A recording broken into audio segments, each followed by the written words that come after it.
Hello friends, let's enjoy study with Pawan channel में आपका स्वागत है।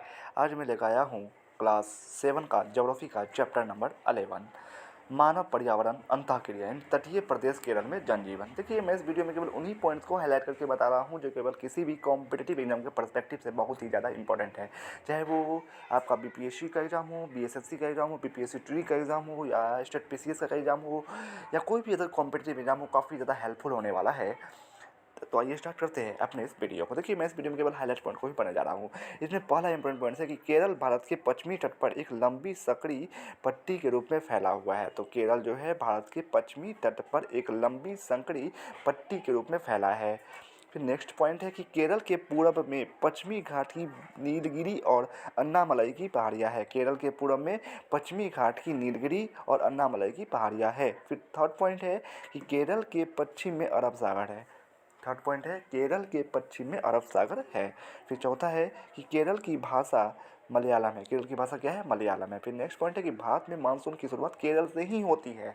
भारत में मानसून की शुरुआत कहाँ से होती है? तो केरल से होती है। फिर नेक्स्ट पॉइंट है कि यहाँ की जलवायु उष्ण मानसूनी प्रकार की है। यहाँ की जलवायु कैसी है केरल की? तो उष्ण मानसूनी प्रकार की है। फिर नेक्स्ट पॉइंट है कि धान यहाँ की मुख्य खाद्य फसल है। तो केरल की मुख्य खाद्य फसल क्या है? तो धान है।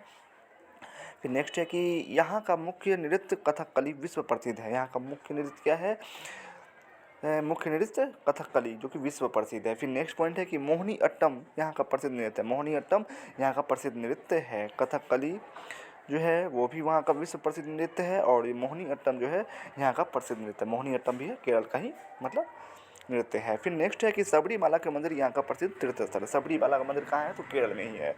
सबरीमाला का मंदिर यहाँ का मुख्य तीर्थ स्थल है। फिर नेक्स्ट है यहाँ लैगून झीलें खूब मिलती है। यहाँ लैगून झीलें जो है वो खूब मिलती है। फिर नेक्स्ट पॉइंट है कि वहाँ केले के पत्ते पर भोजन परोसा जाता है। केरल में जो है केले के पत्ते पर भोजन परोसा जाता है। ठीक है। फिर नेक्स्ट पॉइंट है कि छाता यहाँ की वेशभूषा का अभिन्न अंग है। छाता जो है यहाँ की वेशभूषा का अभिन्न अंग है।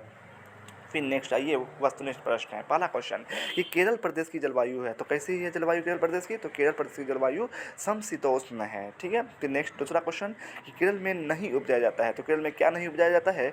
तो केरल में जूट नहीं उपजाया जाता है। फिर थर्ड क्वेश्चन है कि साइलेंट वैली स्थित है। साइलेंट वैली कहाँ स्थित है? तो पश्चिमी घाट में। केरल के पश्चिमी घाट में कहाँ है? ठीक है। तो पश्चिमी घाट में साइलेंट वैली स्थित है। फिर नेक्स्ट चौथा क्वेश्चन कि सबरीमाला क्या है? तो सबरीमाला एक तीर्थ स्थल है, तीर्थ स्थान है जो कि केरल में ही है। आइए नेक्स्ट पेज पर चलते हैं। देखिए यहाँ है मिलान करें।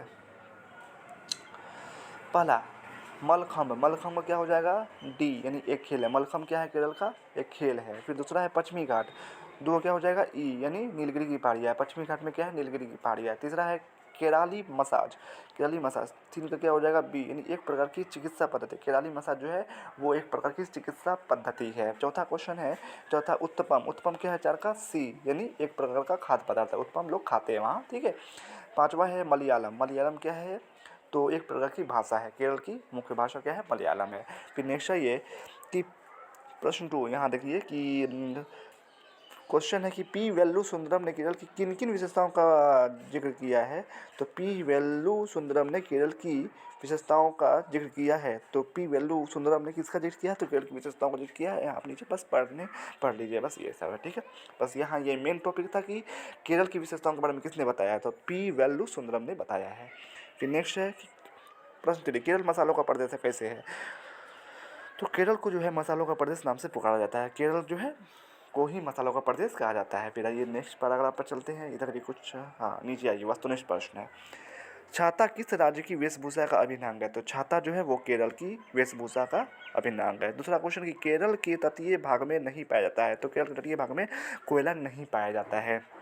थर्ड क्वेश्चन है केरल का कितना भाग वन आच्छादित है? तो केरल का 1/4 भाग जो है वह वन आच्छादित है। चौथा विश्व प्रसिद्ध नौका दौड़ का आयोजन होता है। तो विश्व प्रसिद्ध नौका दौड़ का आयोजन जो है वो भी केरल में ही होता है। पांचवा यूएनओ ने इसकी विशिष्टता की विश्वस्तरीय बताया है साइलेंट वैली को। तो यूएनओ ने केरल में जो साइलेंट वैली है उसको विश्व स्तरीय विशिष्ट महत्व दिया है। अब आइए नेक्स्ट पेज पर चलते हैं। तो खाली स्थानों को भरिए। केरल के संकरीय तटीय मैदान की अधिकतम चौड़ाई लगभग 10 किलोमीटर है। तो केरल के संकरीय तटीय मैदान की अधिकतम चौड़ाई लगभग 100 किलोमीटर है। बस चौड़ाई कितनी है केरल की?